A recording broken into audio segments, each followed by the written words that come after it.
Yes, Petra, just before you go into the entire presentation, just a little bit about your background. So a little bit about what is product coaching, and if you could just say a few words about that to people, and then we can start. So my background, it's a pretty common career into product management. Started as a software engineer in the beginning, and then colleagues discovered this, hey, you have a talent of talking to our customers and clients, could you please do more of that? And that made me first a project manager, because that's what the role was called back at the time. And then after working for a German publishing house and for SAP, I thought it's time to move, first of all, to the nice city of Hamburg. Second, to go back to a company where I actually have some impact with the work that I do, because at SAP I was consulting a lot and roaming around Europe. But saw the customers struggle with the same problems over and over again, and it drove me crazy. So that's why I joined the company called Zing. It's a bit of the German LinkedIn. 80 people startup back at the time. Now, I don't know, 1,800 people. So it's a pretty big company here now.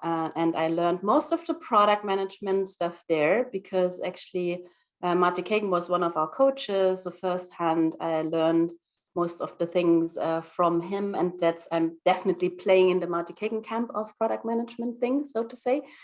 It's not a bad camp. That's a label, so to say.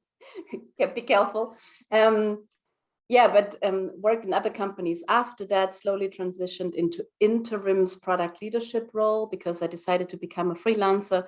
And from this interim product leadership roles, it was kind of a natural transition into coaching again, because some of my clients said, like, well, our product lead is coming back, but it would be so cool if you just could hang around a bit more with our people, focus on the people development part a bit more, because our heads of product are usually so buried with the product strategy and product work and all these things that are going on in a company and all the politics, and then people development is often neglected. And that's how I transitioned into this product coaching role. So the demand was there, and I just decided to actually take it and run with it. And since then, I've coached many product managers all over the world. And the last 2 years, I have been really focusing on coaching product leads, because otherwise I'm busy forever. So I think it's better to help product leads to become better coaches for their own organizations. And that's why I wrote the book. Yeah, that's a bit of my background. And I just want to say that what Petra will be talking about today is not only relevant to product leads, it's also relevant to PMs, because you can use some of these tools to assess yourself. So don't wait for your manager to help you with this coaching, or maybe you can bring it to your manager. That would be great. And then, but when I read the book, I thought that these tools were also appropriate for any player in a good product team. Like it could be the product designer and even the developer or the researcher. And so like a lot of these things, I think, can be used for various product roles. That's just my opinion about it. I don't know how you feel about it, but this is what I think. So thank you. Perfect framing for the talk. That's why I have a talk dedicated to the product leadership side of things. And today I decided to go with the one that is more focused on the individual contributors. So if you're in a leadership role, then I'm actually talking to the people that you're managing, more or less. But I think still some nuggets in there, things you could actually use. And a lot of the frameworks are free to use anyways. Now let me start the presentation. That is always a bit of the shaky moment of every meetup. So bear with me. Let me see. No, shared the wrong screen. You see. Also liked that you just said you created or you wrote the book also because it was always the same thing. You over and over, everyone had the same problems, and instead of always teaching them the same thing, you created, let's say, a lot of material. Yeah, that was one of the reasons as well. So it's a bit like, that's like my blog works. Whenever I have to explain things over and over again in my coachings, I just write a blog post about it, and then I tell the people that they have to read it for homework. Do you see my slides now and not my comments? Okay, that is good, because then I can start with the presentation. Will take us, by the way, 10 to 15 minutes, and then we'll have a lot of questions that we could actually discuss. And I would love to hear your thoughts on all of these frameworks, and maybe you can share some of your struggles. So hello, lovely product people from all over the world. So glad to be here to talk about developing as a product management personality. And let's start with some insights. And now this is not working as always. Only 25% of product managers do report that their company values and supports self-progression. So if you're in a leadership role, is this your company? This means that around 75% of all PMs are not optimally supported when it comes to personal and professional development. And I think this needs to change. So that's why I'm here today to talk about how product people like you can take control of their own skill growth. I will share my 3 main ingredients, the ingredients you need when it comes to growing as a product person. And I will explain my framework for PM development so that you can hopefully start this journey tomorrow. Let's start with the 3 main ingredients. And ingredient number 1 is super obvious, and this is time. If you don't invest time in your personal development, nothing will change and you will not get any better. But in fact, I see so many product people that have not understood this lesson and still remain rather passive.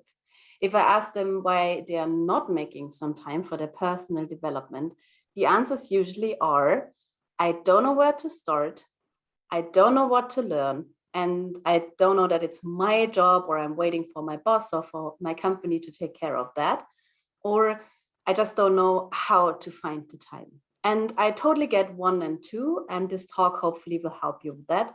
But 3 and 4, come on, waiting for somebody else to help you grow, that's just a waste of time. Because if your company or your line manager would care, they would have already started to help you here. And even if they do care, it is up to you to do the heavy lifting, because waiting for others and hoping for them to change you, that's a bit like asking somebody else to exercise on your behalf. And you don't get the abs from other people's crunches. I would love if that would actually be a thing, but it's not. So you can't find the time, which was one of the other arguments, right? I know that product managers' schedules are super busy, but you should know how prioritization works. And if you constantly struggle to even find maybe something like a 20-minute slot in your calendar a week, or even if it's just like 20 minutes a month that you really dedicate to your personal learning, then maybe your first development topic is to work on your prioritization skills. And to make sure you have some good reasons to invest in your personal development, here are some arguments why this should matter to you. Investing in yourself is completely portable, and you carry it wherever you go. When you invest in yourself, your skills, your experiences, and your connections, the networking part, are all yours to keep. So please make the time. And when it comes to preparing for the future, we are often told that we should begin investing as soon as possible. The context is usually that of financial investing, but you could use the same method for here. You're benefiting from investments you make early on in your career, so the time is now. And finally, we, all of us, it's a bias thing, we overestimate what we can achieve in a week, and we totally underestimate what we can achieve in a year. So consistency beats intensity there. Rather start with a small time budget. I was already mentioning 20 minutes a week. That's a super good starting point, usually all that it takes. And it's easier to make more time for it once you see some positive effects that it has. And now let me share the various ways to learn something, and let's reflect how much time you're already investing, because I promise that you already do much more of this than you actually notice. You learn by consuming books, blog posts, podcasts, and so on. You're improving a skill by applying what you have learned in your daily work or to a side project you're having. Reflection helps you to make sure that you are investing in the right development areas and making a contribution to the product management community, no matter if it's your company's product tribe or the global product community, really helps you to see how much you have already learned about certain things. And once this talk is over, you could take a minute, draw this little 2x2, product people love a good 2x2, and then really reflect on what are you already doing and really giving you a bit of a pat on the shoulder for the things that you're already doing. And no matter how your 2x2 will look like after this exercise, try to find something in each of these quadrants. Consuming is good if you want to acquire new know-how. So GDPR rules, for example, something you read about, and then that's something that you learn, right? But applying is key if you want to build a new skill. Reflecting helps you to make sure you're still on track, and contributing, that's actually what leads to true mastery. And if you are finding the balance that is right for you, then it's more likely that you're going to do it. So if you, for example, love listening to podcasts, then go all in on that, on the consuming area.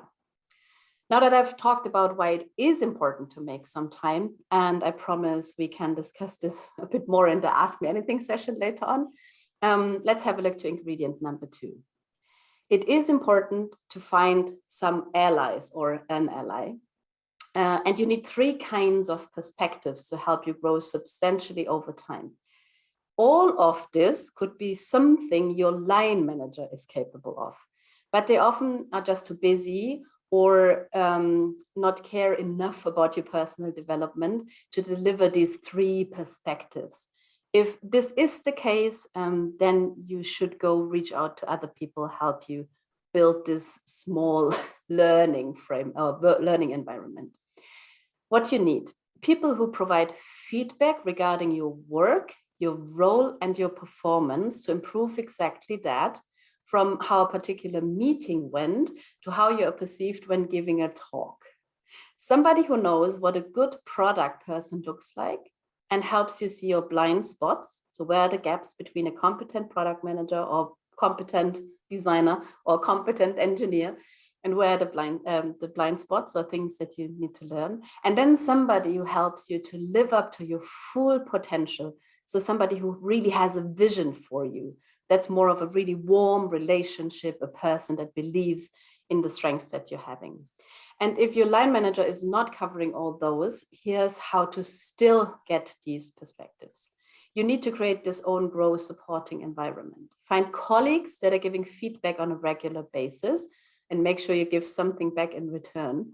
Actively ask your line manager to help you identify the development areas, or you could find yourself a mentor, somebody who is giving his outside perspective on how you're actually doing. And then find somebody who is believing in you. Or you could join a group of like-minded people helping you identify your blind spots. So reach out to other people that have a similar role. Or you could once you identify development topics, get yourself a coach who helps you close one particular gap and really work on this particular topic. So no matter how you're creating this little development support group, make sure you find these people and then make sure listening to them and what they have to tell you. Okay, now we've discussed that it's important to make some time and that you need to find these allies, but you still think, I don't know where to start, Petra, and I don't know what I should be learning. And this brings me to ingredient number 3. It is impossible to progress in any role without knowing what you should be thriving for. You need a blueprint, a clear idea of how the best product managers work. Let me share one metaphor that I'm using when explaining why having this blueprint matters. Let's assume you want to become a professional photographer. Where would you start? by taking a photo class or by buying a new camera. Well, that is a start. But what about reflecting on the type of photographer you want to be? You can become so many types of this: food, fashion, sports, editorial, landscape, wildlife. Why it is important to reflect on that? Because this influences the know-how and the skills that you need to acquire, the equipment that you need to buy, and the way you need to use this equipment. And even if some development areas are super obvious to everyone entering this field, others are easier to reveal if you know that you want to become a wildlife photographer, right? Then a totally new world is opening up. And it gets even better if somebody else is pointing you in the right direction. And there are always things you should learn, but you don't know that it is something that you should be looking into. Unknown unknowns is what these aspects have been called on the Rumsfeld scale. And that is really something you need help to reveal these unknown unknowns. So what I'm advocating for here is figure out what type of product manager you need to become in your current company or context. There is not this one size fits all. Even if somebody will talk about frameworks later, you need to customize those to your context and your company's needs. And it's definitely something you should discuss with your line manager, or if not existent, maybe with your product development team. They have a take on how product managers should be, and at least it is a starting point for you. And I will share a canvas for this discussion later. Once you figured out what you need to become, you want to make sure that you're learning the things necessary for doing the job well. And to do this, you make the most out of your allies. So ask them to give you some feedback and help you to reveal the unknown unknowns. And I will share my interview guide for these conversations now, more or less. So it's 3 things. It's the role description canvas, the PM wheel, or what I call the product management wheel, and then it's the future self. I created this role description canvas. I created the PM wheel. I haven't created the future self. It's a framework that I'm using that actually Korn Ferry initially described. Let's start with the role description, because that is what is missing in so many companies. And that's the equivalent to the question of what type of photographer do I need to become? By creating it, you are aligning expectations upwards towards upper management, sidewards with your peers and stakeholders, and inwards with your product development teams. And it helps a lot to have this role description. Because if everybody has agreed on what the role is all about, it is much easier to figure out what you should become better at. And it's easier for others to give feedback to you, because then it's less personal, as they are mainly pointing out where they see a gap between the role description and your current profile. And here's the canvas that I use for this purpose. It is actually available on my website. You can download it. I share the link later.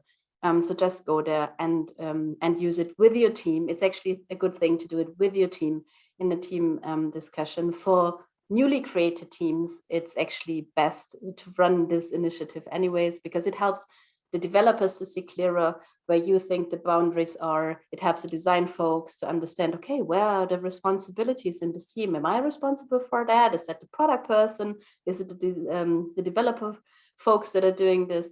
So it really helps to do this once you create a new team, or once in a while if you want to reflect on your role.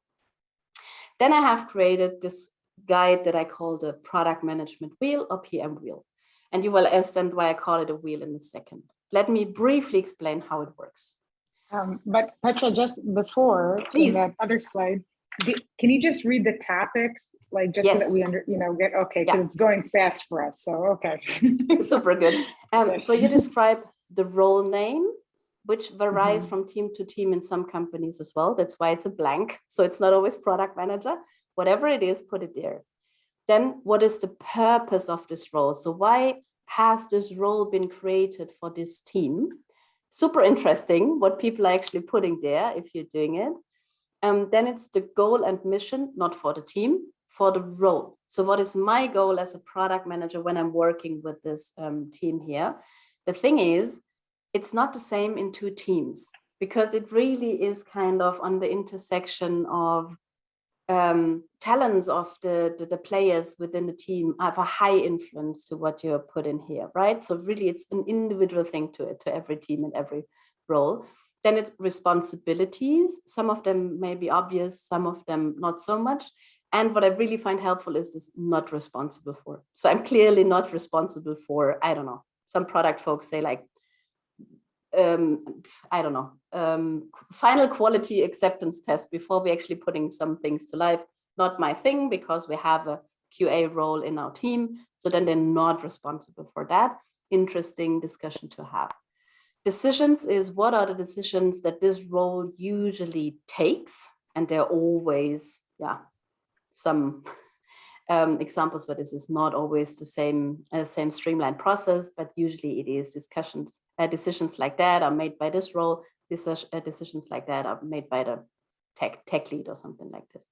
What are the main tasks of this role, and tasks that are not part of the role? Plus, what is skills and know-how that other people, for example, want to see in that role? What do I want to bring to the table? And last but not least is, who am I sharing with information on a regular basis? So what are the people? And for product people, this is a long list usually. For the developers in the team, maybe a shorter list, because they're mainly interacting with peer developers, other teams, the API team, the product person, the design folks, but that's it more or less. So that's how you could actually use the role canvas here. And we should have each one of the team feel feel this for himself. That's the idea. Yeah. So the idea is, if you run a workshop where the people fill it out, then I usually advise that they start filling it out on their own. That's the prep work for the workshop. But then it's a bit of a negotiation process, right? Because then you read all of them and you see like, hey, quality assurance. Nobody actually mentioned this to be part of their role. So maybe we should add it to one or the other role canvas, right? So then it's a bit of a negotiation process. Wordings as well. Some people use totally different names for tasks and decision-making processes. So that's a huge alignment effort as well. But prep work is fill your own role description canvas with what you currently think is a good role description for you. And then it's a massive negotiation. Usually it's maybe 1 or 2 follow-up sessions. But it's okay that some people have similar things, right? Like, so if it would be natural that a product manager with like coming from a design background would have a little more input on the. That's exactly what we want to embrace here. So we really want to embrace talents that people bring, skills and know-hows that people bring. Not all developers, for example, are equal, because some say like, I love to participate in design sprints and discovery initiatives, and other ones say like, not so much. Can I please just sit here and code whatever people telling me to code? So I think this is the difference here, and why no 2 profiles usually are the same. Should I ask a team or even bosses to do it for the PM? That sound like a good idea, that they will write what the role of a PM, because it is such a unique. Yeah, that's the can we afford another round exercise. If you can afford that to invest a bit more time in this process, then this is a super nice initiative as well, that somebody or 2 or 3 people actually filling it for the PM, 2 people are filling it for the designer, 2 people filling it for another developer. And then you see how people are actually perceiving each other's role and what they have understood about the role. But that's more of a, can we afford to have multiple workshops on that? Awesome. I love it. Let's keep it that interactive. I just continue and you throw questions. We'll be here for 5 hours, but yeah. Anyways, we have some time. You guys can also like just take notes and we can go back to the slides, which is nice. So, okay. Yeah, happy to do that. Question in the chat, we'll go back to them, promise. Yes. Ram will take care of that. We go back to them. That's something I like. Cool. Let me briefly walk you through the PM wheel. So it comes with 8 dimensions. And each of the dimension comes with a set of at least 15 framing questions. I will show you some of the questions that you get an idea in a second, but briefly the buckets. So understanding the problem is the product manager capable of understanding the underlying problems that are worth solving for us as a company and worth solving for the customers and clients out there? Can they find solutions that actually are good solutions to the problems that they identified? And can they identify the best solution, so that the one that is actually the cheapest to build and delivering a lot of value, because that's usually how you would be doing it? Are they able to do a bit of a planning? Product management is a lot about tactics and when to develop what, and what is the minimal viable product, and what might be the first release. So that's a bit of the planning part. Then getting things done for me is the actual delivery part of the job. So that's the work with the product development team and the design folks, and now really like the task boards and all the things moving through the task boards. Listen and learn, super important. Are they able to plan iterations? Are they able to look into data? How a customer using the product? Are they able to conduct interviews and really like hear what they are seeing? So that's the first 5.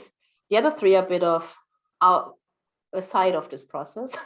One is team. So good product people have to have basic knowledge about how teams work and why teams are a different kind of animal than an individual person is.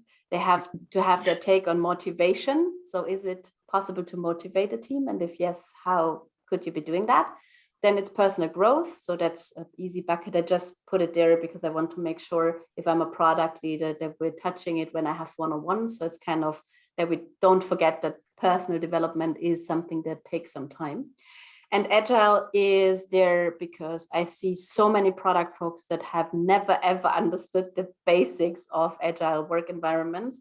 So a lot of them have never heard about the Agile Manifesto or agile values and how you could bring this agile culture to life. So that's why I have decided to create a new bucket out of that. On my blog, by the way, 2 other product leads are sharing how they used it and highly customize the wheel so that it works in their environment. If you're interested in that, that's PM Wheel in Action series, which is 2 episodes long. But you get an idea of how other people are using it and customizing it. That is just one example how the questions look like in the understand the problem bucket. So it's actually really practical question of, is he or she or everything in between able to, I don't know, to conduct user interviews or other examples. I need to read it because it's too small on my other screen. Are they able to make all the discovery work that they do transparent to the people they work with, for example? And then it's still a discussion that you need to have because maybe their take is yes and the line manager's take is no. And then it's a bit of a, okay, here's the feedback. But it gives you a good framing and guidance for some of the career conversations you'll be having. I usually ask people that they assess themselves first. Then I ask them to talk to some peers to fill the PM wheel as well. Sometimes it's too much of an ask. And then I ask peers to focus on one bucket. So I say like, okay, you take the understand the problem 15 questions and you take the finding a solution 15 questions and go give me some feedback, because it really helps people to give structured feedback. And then obviously the line manager hopefully takes the time as well to fill in the PM wheel and how they think the product people are doing. It's not so much about comparing people. Please don't use it as an assessment tool to compare your PMs. That's not what it's all about. It's more of, so not everybody has to be a 7 on all of the wheel. It's more about my personal perception, how I actually think I'm currently performing. It's what my line manager's perception. It's a bit of a self image, what other people think about me thing, but it's not so much about, okay, this person is a 5, this other person is a 7, so this 7 person is way better in this. That leads you into the woods, so to say. So please don't. It's really like for individual assessment and to start a career conversation. And as I've highlighted on this slide, you identify the buckets where you think there is a lot of potential to improve. Then you get out the questions again. You really find the one or two things that you want this person to improve, if you're a line manager, or if you're product manager, the one or two things where you want to improve on. And then that's the stuff that you're actually focusing on.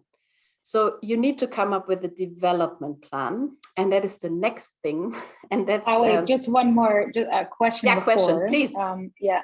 Well, you know, I've worked with a lot of PMs. This is fantastic. How reliable is this kind of reflection and data when the PM is not given enough of a strategic framework? So like, you know what I mean? You're saying like, yeah. Okay, they have to like stay within, well, it depends, right? Because it depends if it's like a moonshot or if it depends if it's like just optimizing something or, you know, like it depends. So there's like a strategic, so when do you know that like, how do you balance like your assessment? How do you balance that? How do you know like, okay, are you doing a good job in this because you need to improve there, or are you, or is it a combination of that and you're not giving enough of a strategic context? And how do you then go to your leaders and say, listen, I don't think I've given a strategic context for this. Yeah. So many aspects to that. Great question, Orit. Thanks for bringing this one up. So so first of all, the PM wheel itself is based on the assumption that to some extent, the company already believes in discovery being a good thing, and teams understanding what they're doing and why they're doing it to some extent, right? So it does not work in super micromanaging, waterfall, hierarchical environments. That's not what I created the PM wheel for. So if that's where you actually are, yeah, I think it's not a helpful tool then in that situation. But if this is a given, so to some extent, the company understood that it's nice to think about what people need and what problems they have and how we could actually be solving them, and sometimes even talking to them or looking at data, then I think it could be a helpful starting point. And I saw so many companies then coming up with several wheels, because sometimes they have platform product people or technical product people, and then the discovery part is not so important. And then the line managers just highlight the 3 things that they still think are basics for product people. In some companies, they do it really like differently and say like, no, we want everybody to be capable of these things, even if you're not using it in your current role or position. That's just a different take, that you want to have this full-fledged, full-stack product. Let's call them the full-stack product manager, even if they're not using all of their talents and skills in their current role. And then you're so right. Sometimes it's not on the, or often, sorry, it's often not on the product person to develop this new skill, because they're just like not tasked with the right product or the right team to develop that skill. That is actually in the book, I talk about this concept of the next bigger challenge. So line managers should always think about this, okay, what would be the next bigger challenge for this person so that they could actually learn and thrive in their career. So then that is a conversation that you need to have with your line manager if you're on individual contributor level. And maybe the last aspect to this question is, if you're on the IC level as a product manager and you constantly struggle, so you're tasked with the PM wheel, and that is the things that you should bring to the table, and you find yourself in a situation where you can't, then it's a bit of don't try to fix broken systems. Then it's more of raise this flag, say like, hey, look, the expectations are not in line with the things that I actually can do in my day-to-day job, and it's your line manager's job to fix it. And if they can't, over time, you need to find a role elsewhere. Petra, I would have a follow-up question also to this wheel. Now, a lot of teams are working remote. let's say now from just the situation we have right now, or also in general, we have also a lot of remote product teams. Maybe that covers also what Itai is asking. So how do you cover that? Is that a topic that maybe is coming up now more stronger in remote skills in product people? Yeah, let's say when they work now remote, so it's their setup, their let's say collaboration setup is changing or changed, and they need to adapt. So how is that reflected here? Do you consider Not that at all, because I created the PM Wheel in 2016. No, maybe no, now, but, you know, it's yeah, it something needs, you could yeah. use it. I think the basic product management capabilities remain the same. So maybe even are amplified, because storytelling more important than ever if you don't have the chance to spend time with people in one room writing on Post-it. So it's even more important to be inspiring instead of trying to convince people, because in a remote setup, convincing people, such a hard thing. So all you can do is inspire them with a great story. And storytelling for sure is something that is baked into the PM Wheel, for example. And I think that applies for so many of the things that we do. We have to explain maybe our prioritization frameworks even more and even better to all the people, so that they understand, that's what she does all the day. And that's why the backlog is in that particular order. And that's why they're having this on their discovery menu right now. So I think the basic skills remain the same. Product people that have been great in jumping in front of a whiteboard, just like sketching ideas, they have been pretty successful in doing exactly that with tools like Mural or Miro, or people who have been good in facilitating workshops. It took us, all of us, it took us some time to adapt and really think about, okay, bio breaks, even more important now, 8-hour workshops, maybe not a thing anymore. Yeah, but it's more of a short-term transition phase, and now it's again the same skills in a different setup. That would be my answer, at least from my observations. I like the storytelling aspect. I think It can be adapted everywhere. I think that the remote actually amplified every skill, like the importance of being clear. Because it's remote, being clear and analyze things in a data-driven, really understand and frame the problem. Everything in that remote is just more. You need to be more. Yeah, it's a bit on steroids now. Everything on steroids. I think it should be exciting to PMs, because it's another limitation, and therefore they work with limitations all the time. And I think that this limitation makes them be a lot shorter with their storytelling, a lot more to the point. You're right. Where is the inspiring coming from? That's a little more challenging. but yeah, it's that's a really good question that people had in the chat too, about the remote and what this wheel means for that. So yeah, so I think it's still, it's easy to use even in remote setting. It's a bit harder to discuss it, because it's every one of us knows it's harder to give somebody hard or radical candid feedback when you are on a video call. So I think this is that's the hardest part, so to say, to really get radical candid feedback out of your colleagues for yourself, to make sure you uncover your development areas. But still, it's doable. It takes a bit more time. Yeah, and some more chocolate as a present for them, maybe afterwards, or I don't know. And a Slack channel to discuss it further. In writing. Not did you sure mean about that this or did you mean that? Okay. Yeah. Yeah.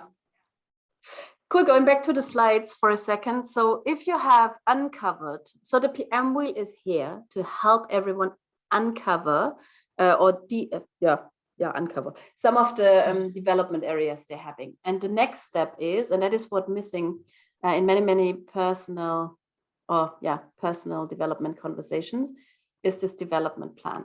And I use this future self template for that. Super basic. It's from the book For Your Improvement from Korn Ferry, as already mentioned.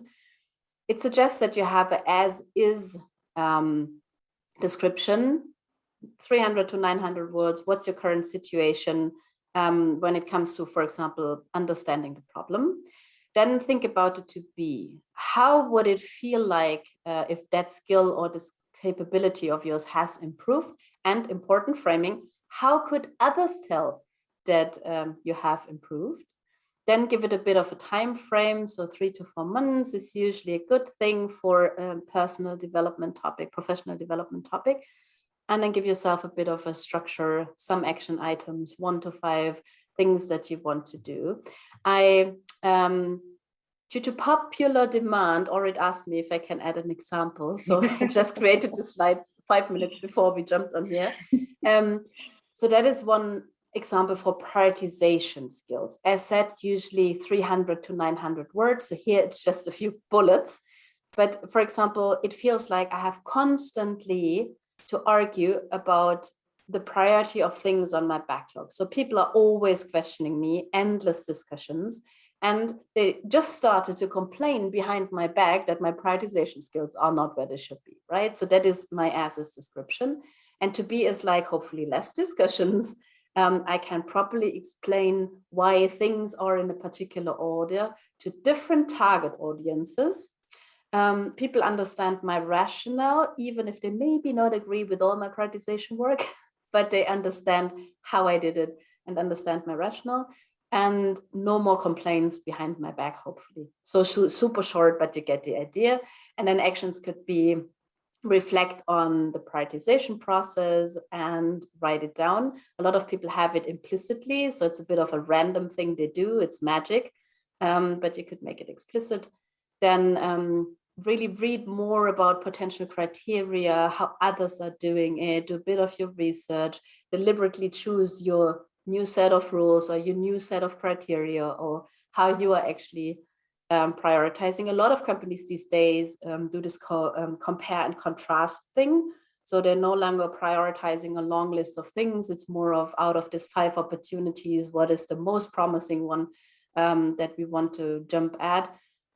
That's a prioritization technique as well, right? But deliberately choose your prioritization framework, then explain the process and the criteria to different target audiences and see if they understand it and if the message sticks, and if not, then refine. So that would be just like super rough example for the future self. And by the way, if you're not using any of the other tools, that is still something that you could use in your career conversations, because this is super role agnostic. You could use it for yourself. You can use it with peers of yours. So if people ask you, hey, can you be my mentor? Remember the future self. It always gives you a nice guideline for any career or development conversation. Once you identify the development topic, that is another thing that you need to do. But once you identify this, then the future self is something that could help you to give you a bit more structure. This is great because it could be like something little too, you know, it's not like you have to, you know, this is very, very tangible for like every week. So it's really like you can think of something. So yeah. Yeah. And then the only magic ingredient that you need is a bit of a follow-up, right? Because if you just create a lot of action items and not following up on them, that is a problem. So ask somebody to just like kind of do a bit of the nudging or remind you every once in a while that you have these action items going on. But that's more or less all the ingredients that you need.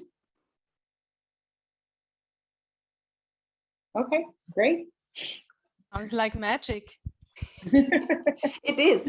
Let me actually stop the screen sharing and then we can Okay. go into discussion mode. Yeah, so we have 10 minutes. I don't have the questions in front of me. So can you guys read questions from people? I have one. Okay. So since we are here in the design sprint chapter meetup, we need to ask a question about design sprint. And Petra, I read that you created a list. It's some years ago, but anyway, you created a list with tools and methods, frameworks, and in the, let's say, in the discovery phase, you mentioned design sprint as well. So first of all, that for complex problems, let's say new product products, not for features, but for more complex situations. How is your take on that now, after some years? Yeah, I still like design sprints as a tool for exactly what you were saying. Like, so if you really want to come up with a new venture, a new product, something that is not yet discovered, then I think it's the best framework to really have insights at the end of the week. Basically, that's why we're all doing it. The thing when design sprints can go wrong is if that's the only discovery thing that companies do, then it's just like one experiment that you could run, or it's not an experiment because it's as a whole week thing with many experiments if you do it right. But it's just like one methodology and one framework you could use to come up with discovery results. And if that is the only thing that companies do, then I always encourage them to learn a bit more about other ways to play with insights and learnings and interviews and more lightweight things, because let's face it, it's a pretty expensive thing to do, to run a full design sprint with the cross-functional teams. A lot of companies don't do that, so they just bring some product people in a room, and that's when it loses all its beauty. So yeah, so that's my take on that in short. I have a question. I agree.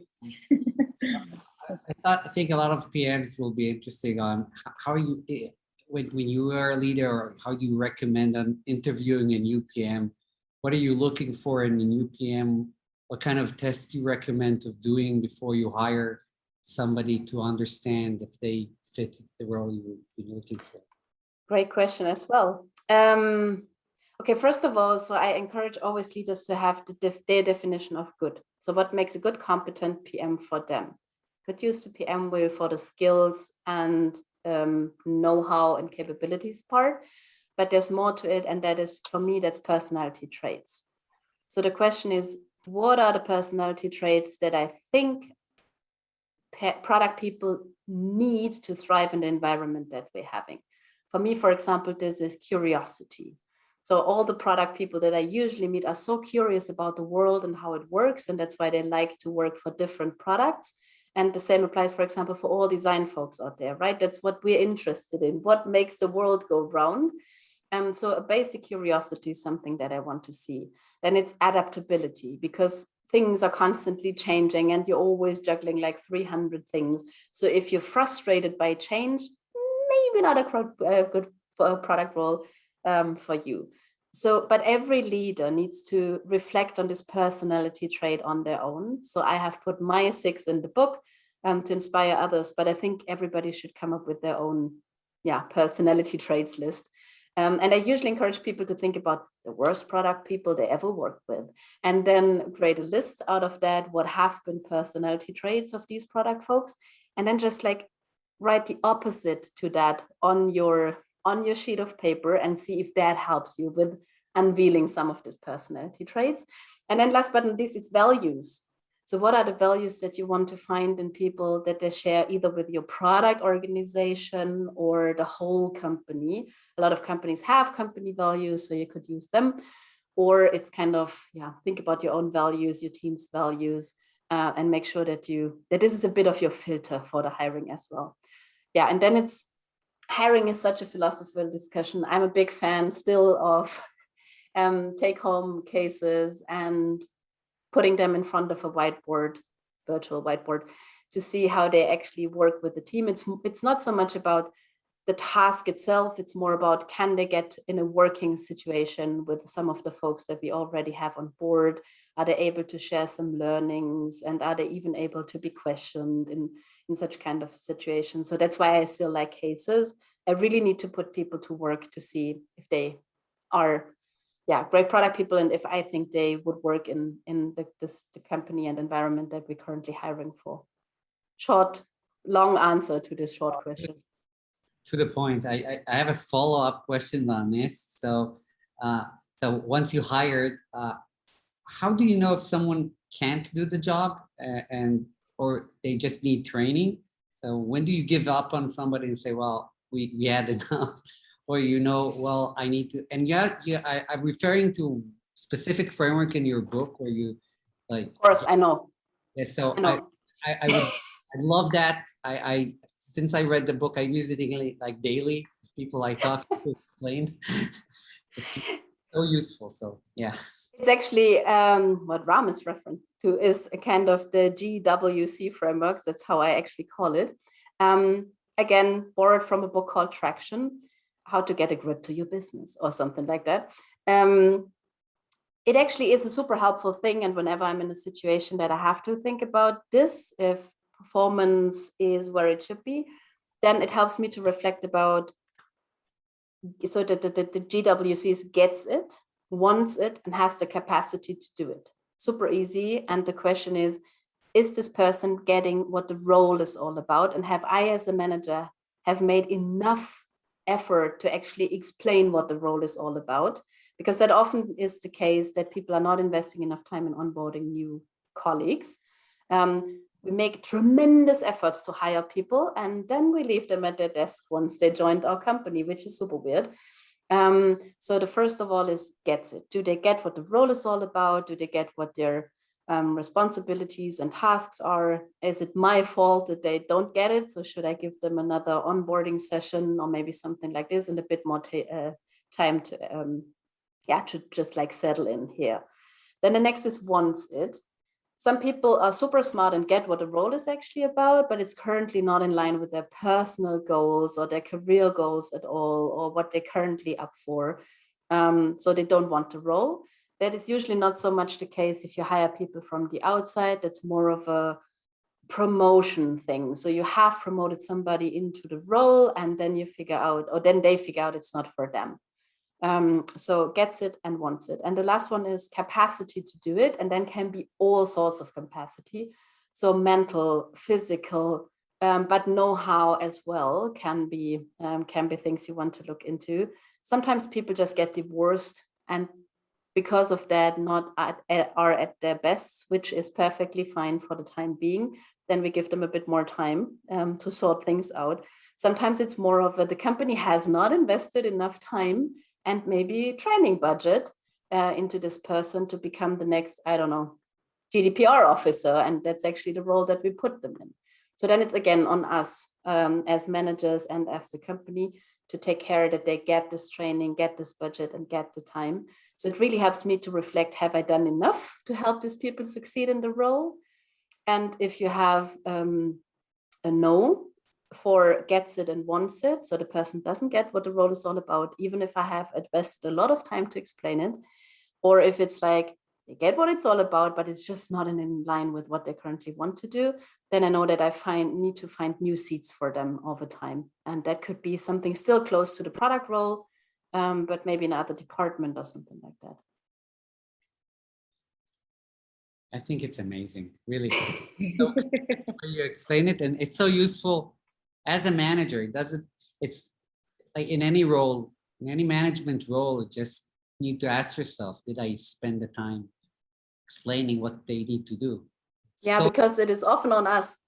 Yeah, it's often on, and it's often the answer is, oh, I did not actually. I actually sometimes ask a person to write down what they think their role is, and I write down what I think their role, and then we put it together and say, well, okay, I get it. I didn't do my work. I didn't explain it well. Yeah, that's perfect. Perfect exercise. Someone just asked a story. Can you talk a little bit more about storytelling, even though we only have another minute? So you have a whole lecture on it, right? You're like writing a whole thing about it. Spoiler alert. Right. Okay. I'm giving a talk on storytelling actually next week.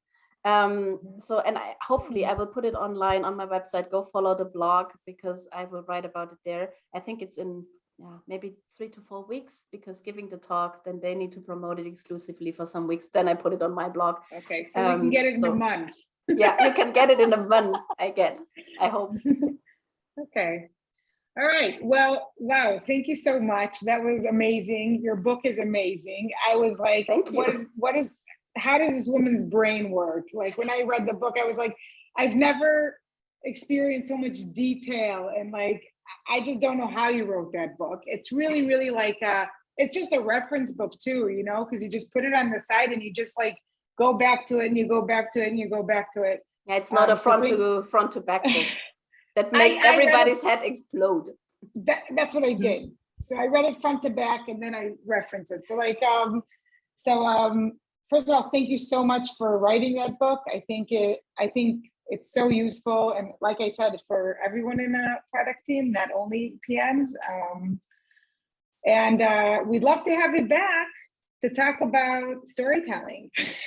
Oh yeah. Let's do that. If that's okay. So we have so many more topics to talk about. Petra, where could people? So we will send So the email, but just say it. So so the easiest is my website. It's petra-wille.com. That's where you find most of the things. Super active on Twitter, rather active on LinkedIn, not so active on Instagram. You know, so many platforms. So many times. Choose.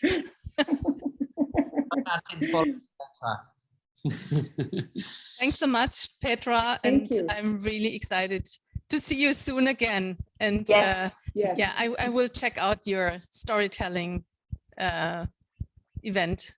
Oh yes, well we'll put it. I don't know how we'll post it. We'll post it on our channels as well. So everyone's waiting for Where can we find it? I'll make sure to post it on the blog once it's available. Okay, Thanks.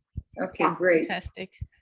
Cool. Thanks everybody for hosting me. Thank you very for much. tuning in. That was fun. Thank you. Thank you. Bye-bye. Bye.